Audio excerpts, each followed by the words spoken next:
Hello, my name is Tanis. I'm a maker from near the south coast of the UK, and I thought I'd come and have a chat with you about all the things that I like to make.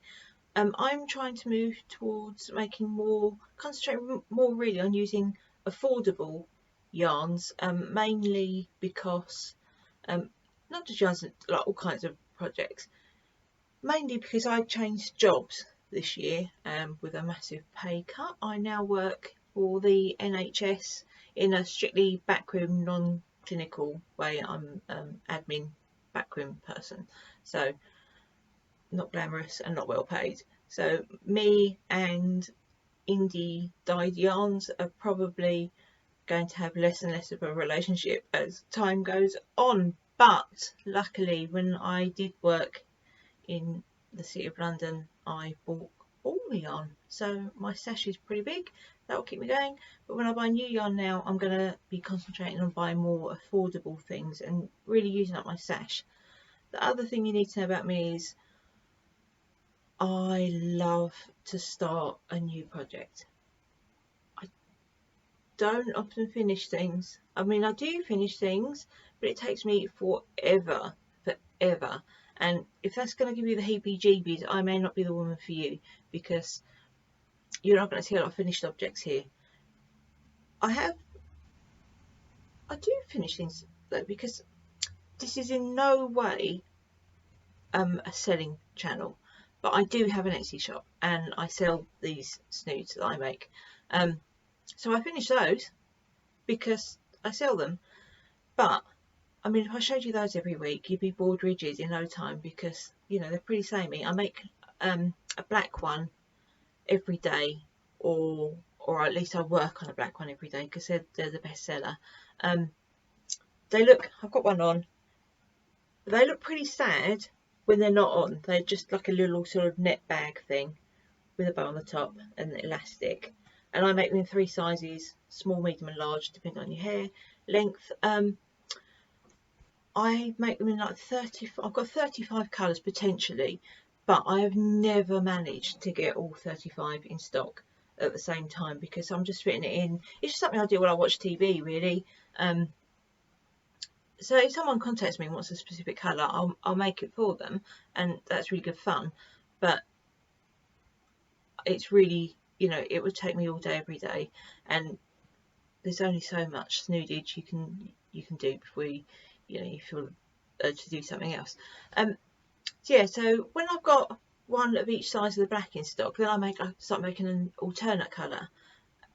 So at the moment, my alternate colour for this week, and I choose a different colour every week, so I can kind of have a bit of a change in the shop, is it's really pretty pale lemon yellow.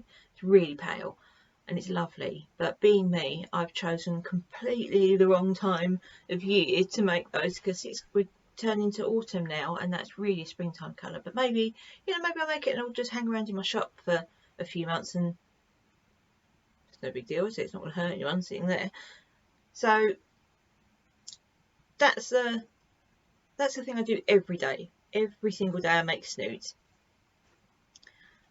which you're probably not going to want to see every week, if I even upload this every week.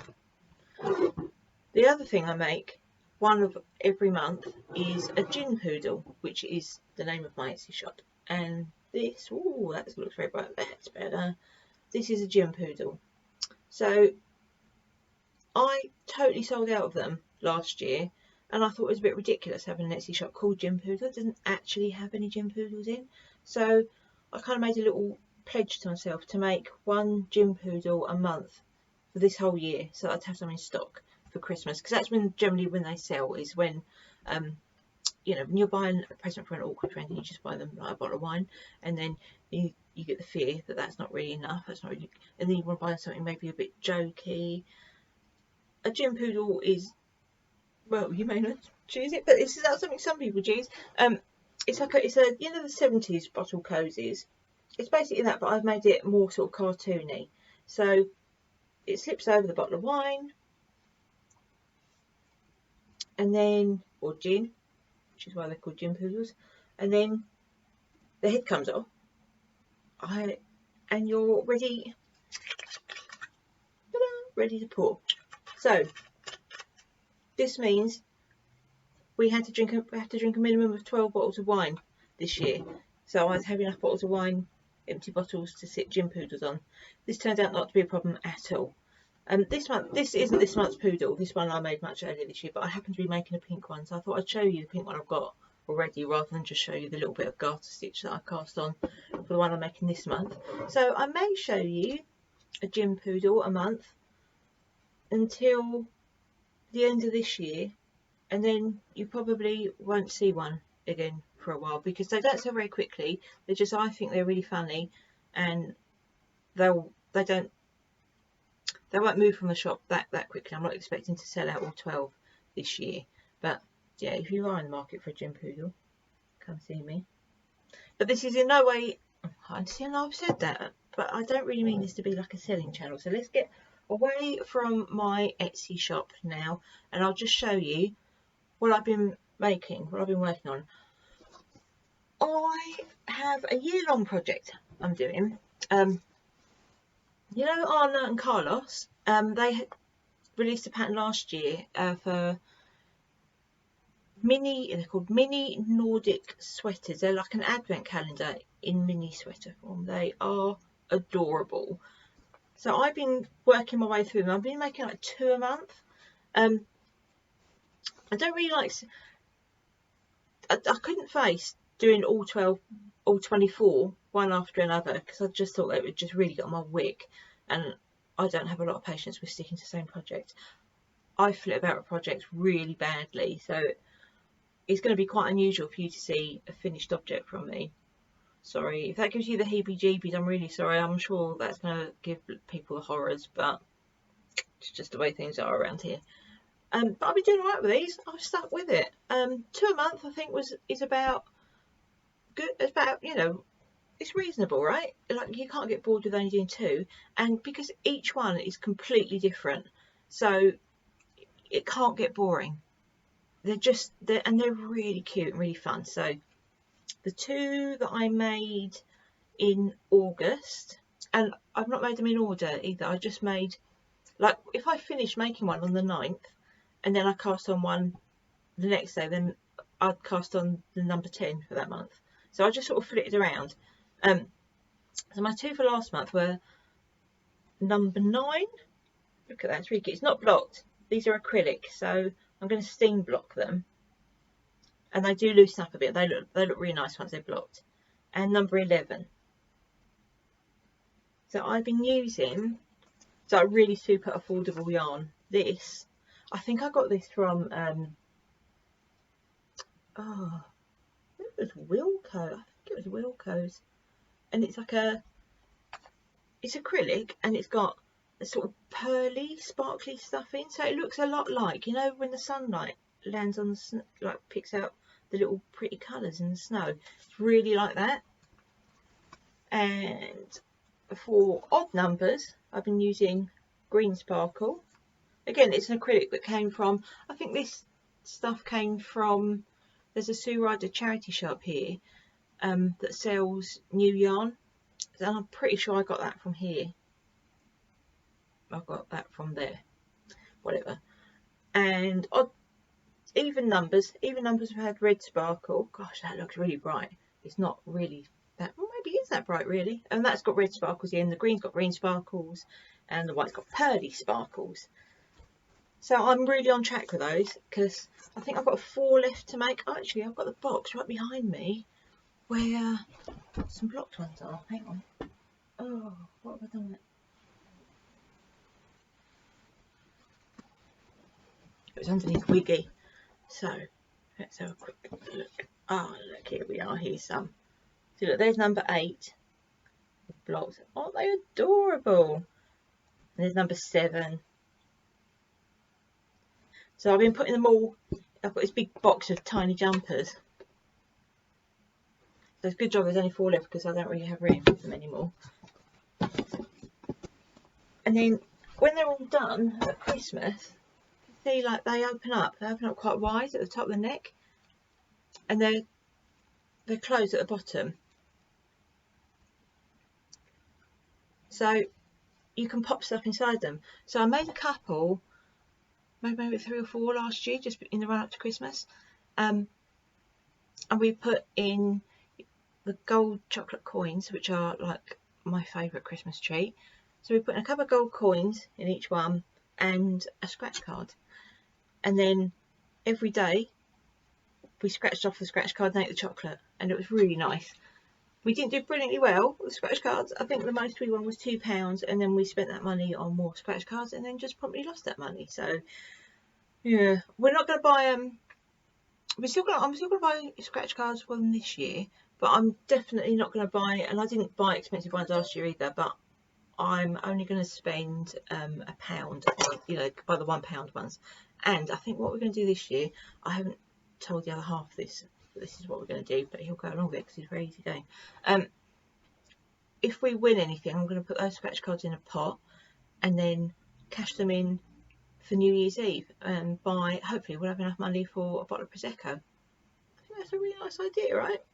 Anyway, I love these, but I don't really like putting pressure on myself with deadlines and things to make stuff. I just like to just kind of, I make it or I don't, you know. I don't do gift knitting for people really, because then I find the more like I have to do something, the less I want to do it, and it just sucks all the joy out of it for me. So I'm not going to do a year-long project again next year, because sometimes I find it a bit of a chore, you know, when I've got to make a Gin Poodle and I've got to make 2 jumpers.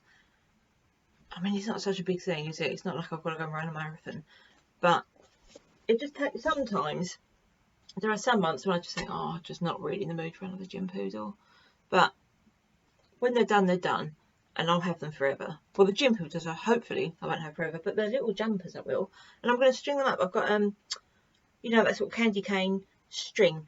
I'm going to put it up like washing line in my living room on like bookcases and things, and peg them out on there. So it's going to look like a sort of Christmassy laundry in my house, and I think it's going to be smashing.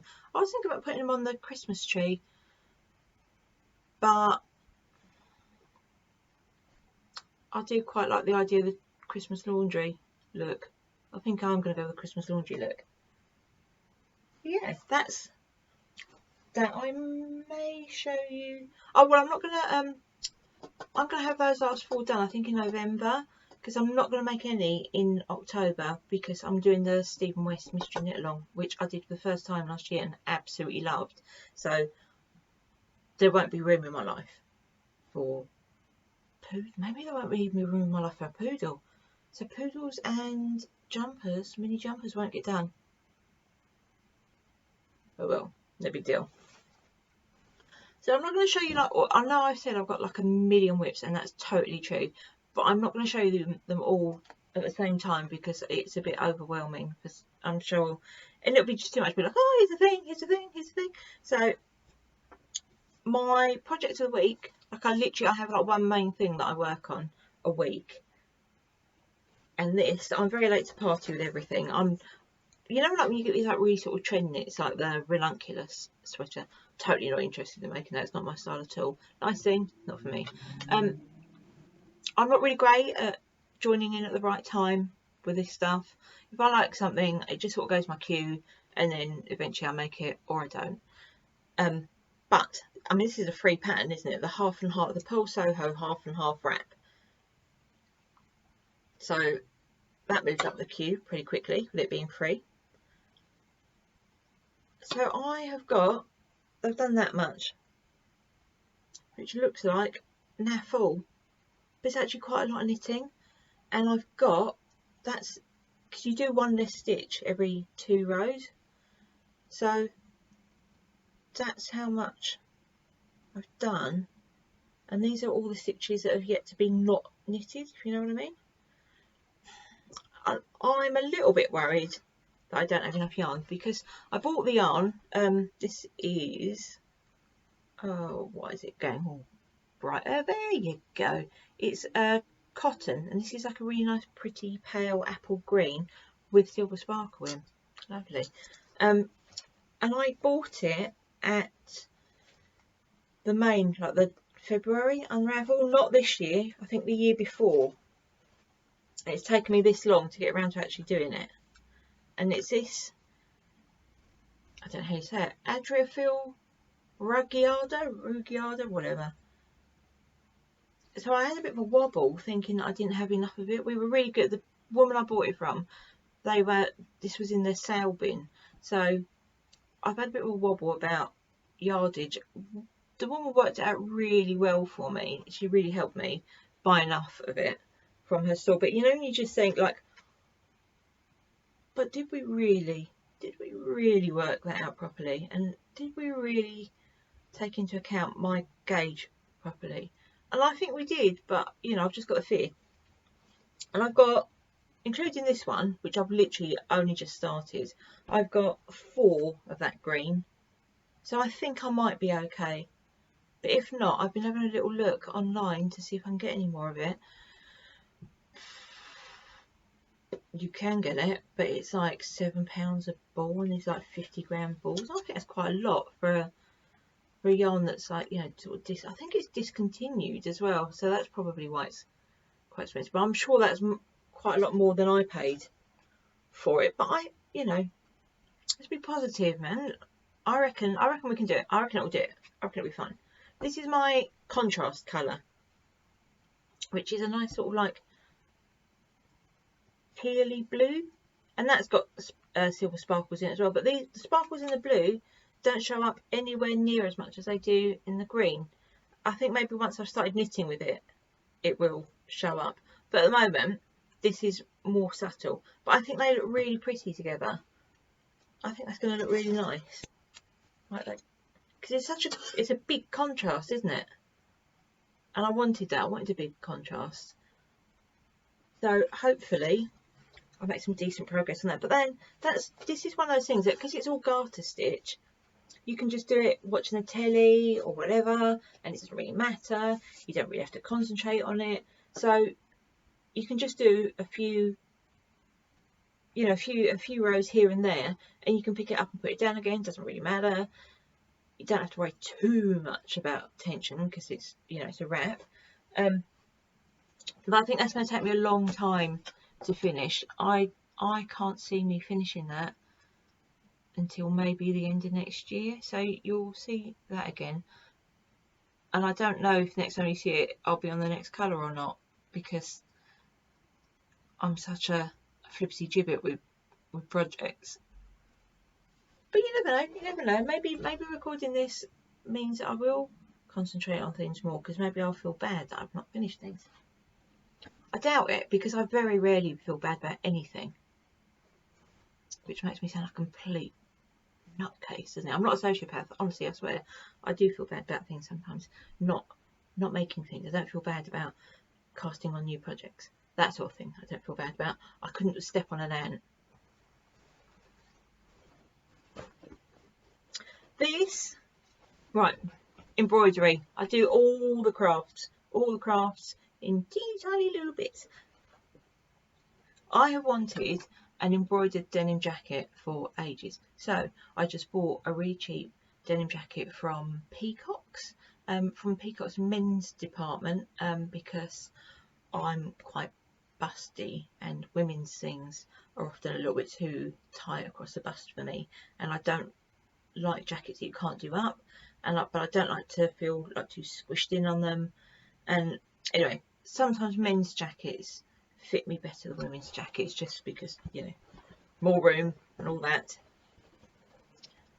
So I have embroidered, can you see these little wiggle designs all over the back yoke? And if you can see that, can you see hundreds and hundreds of little gold French knots? Now if I was going to do this again, I would not do French knots in metallic thread. Take it from me, that is a pain in the bum. That is an epic pain in the bum. But they do look really nice, really pretty. I think if I did it again, I'm not going to do it again. If I was to do it again, I would use little gold beads, I think, which would really look smashing. I wish I thought of that I'll start, but then, you know, once you've started, you need to think, well, I could just swap over to beads. And no, just do it, just do it. So I did, and that's pretty much it done. And I'm really pleased because that means it's pretty much done in time to wear when the weather's just starting to turn a bit cooler now. All I need to do is cut out a piece of fabric to line the inside of the yoke, because that's, you know, the wrong side embroidery. I don't want it to catch on clothes and for it to start to unravel and fall apart, because I spent a lot of time on this, a lot of very enjoyable hours on this, so I want to be able to wear this for years. So I'm going to line the inside of it. I'm not sure when I'm going to do that. I'm really busy this weekend, so well, I could maybe do it tomorrow afternoon. I work part-time, so I get Tuesday afternoons off, when usually I go to a knitting club, which is really good fun, and Wednesday afternoons I get off as well, when I usually work on stock for my Etsy shop and do boring account stuff and that kind of stuff I usually put off as long as possible. But the other half works funny shift patterns, so sometimes he's home on a Wednesday, sometimes he's not, and he's home this week, so I don't know how much sewing time I'll get tomorrow afternoon. We might, you know, we might do some spending some nice time together stuff, because he's nice and all that, like him. I'm not one for moaning about your partner. My partner's brilliant. If he wasn't brilliant, we wouldn't be together, would we? Well, that's a stupid thing to say, isn't it? Some people are in relationships that are not going brilliantly well, and there's just no way out of them. I mean, it's so easy to get trapped in a bad relationship. I mean, I've done it myself in the past, but I'm lucky now because the mister is a good one. I think that's all I'm going to show you, because I don't want to overwhelm you with the madness that I am capable of creating with casting things on. I am doing the Stephen West Mystery Knit Along next month. I think I've got yarn in stock to do it. In stock? I'm not a shop. What am I saying? Yarn in stash to do it. I've got 2 skeins from I Knit London, the Ziggy Stardust. It's grey with silver stellina in. I love a bit of sparkle. Can't wait for Strictly to start. So I'm going to use that as one of my main colours.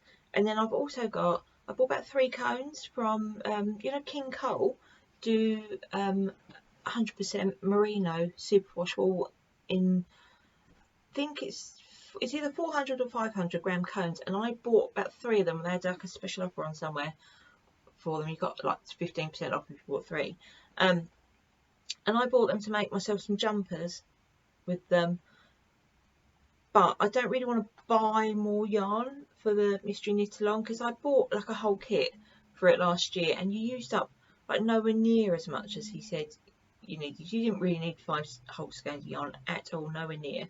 So I'm loath to buy more yarn, and you need 2 skeins of a main colour and 2 skeins of a contrast colour. So I've got a light sparkly grey and a charcoal, you know, flat.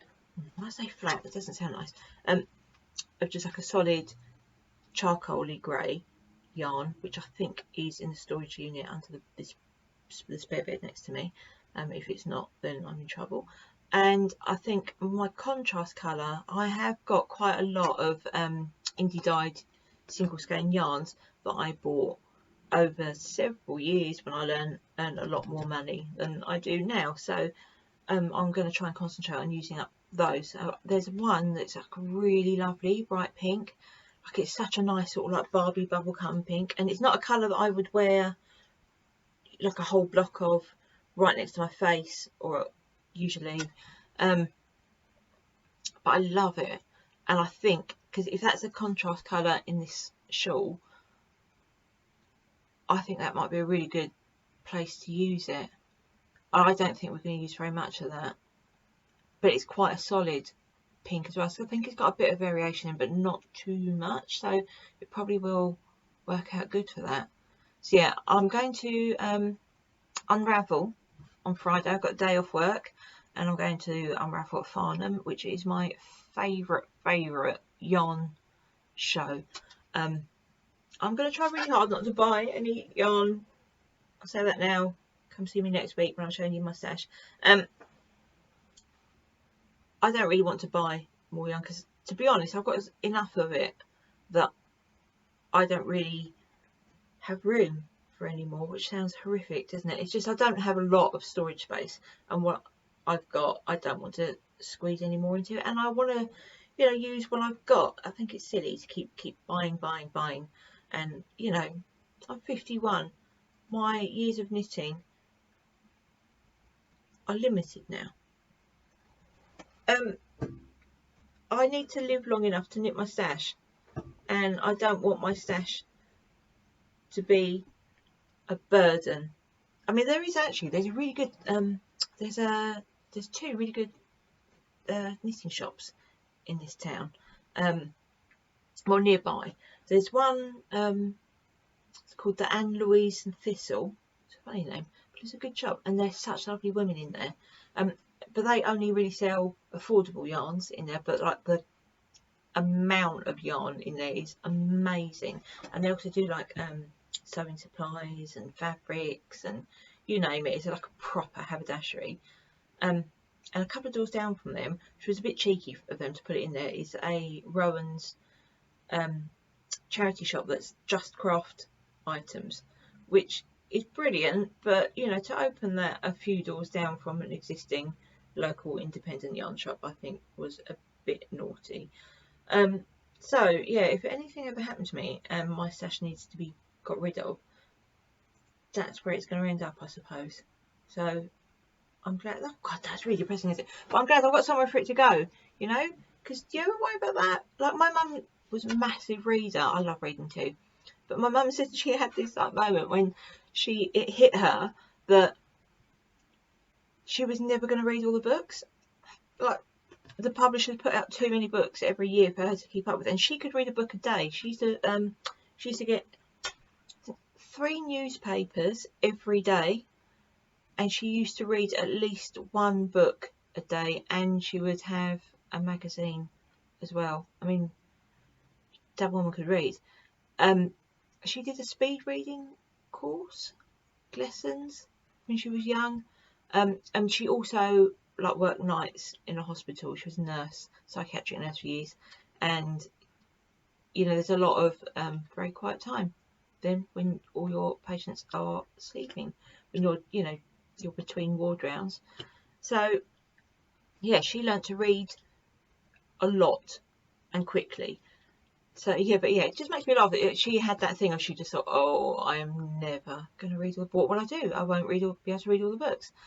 And I feel a bit like that about my stash. I turned 50 and I thought, I'm never going to use up all this stuff. I need to like really concentrate on using up this stuff.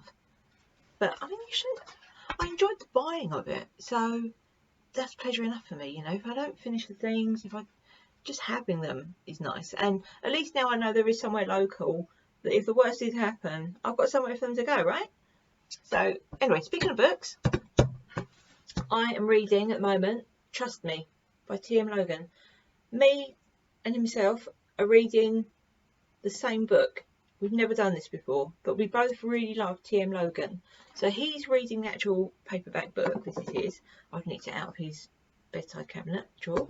And I'm listening to it on audiobook. So we're trying to make sure that we don't read ahead of that I don't listen ahead of his reading, because he works like a sort of shift pattern. He doesn't get as much time to read as I do, because I listen to audiobook walking to and from work, so it's like only like a 20-minute walk away. So we're level now, and I'm really enjoying this. I would say though, it is not my favourite T.M. Logan book. This is my least favourite of all his books, mainly because this is about a woman who's on a train, and a stranger asks her to hold her baby while she takes a call, and then this woman just gets off the train and she's literally left holding the baby. And it just so happens that she's someone who's going through IVF treatment, and she's had a pretty rough time. Her marriage has failed, and now she's found out her ex is in a new relationship, which she knew about, but they're having a baby, and she's just had her last round of IVF that failed. So I mean that bit's quite sad, but it's also, obviously this is a baby heavy book, and babies just bore me rigid. So I'm finding it a bit hard to get into for that reason, because there's a lot of baby talking here, and just not interested. But it's a thriller with lots of twists and turns, and very much in the TM Logan style. So it is a good read. It is a really good read. It's a really good story. It's just the subject matter is not really my cup of tea, to be honest. And that, I think, is where I'm going to leave you. I've got a half and half wrap to finish, and I've got an order to make for someone who wants a cotton snood. So I need to really crack on with that and stop mucking about. So I hope you enjoyed this, and I hope you come back and we chat again. And I hope my heavy whip load doesn't freak you out too much, and that I won't have too much to show you from my visit to Time Ravel on Friday. Oh, I'm going Sunday. I'm going to the Isle of Wight for the day to watch the final stage of the Tour of Britain. So that'll be brilliant.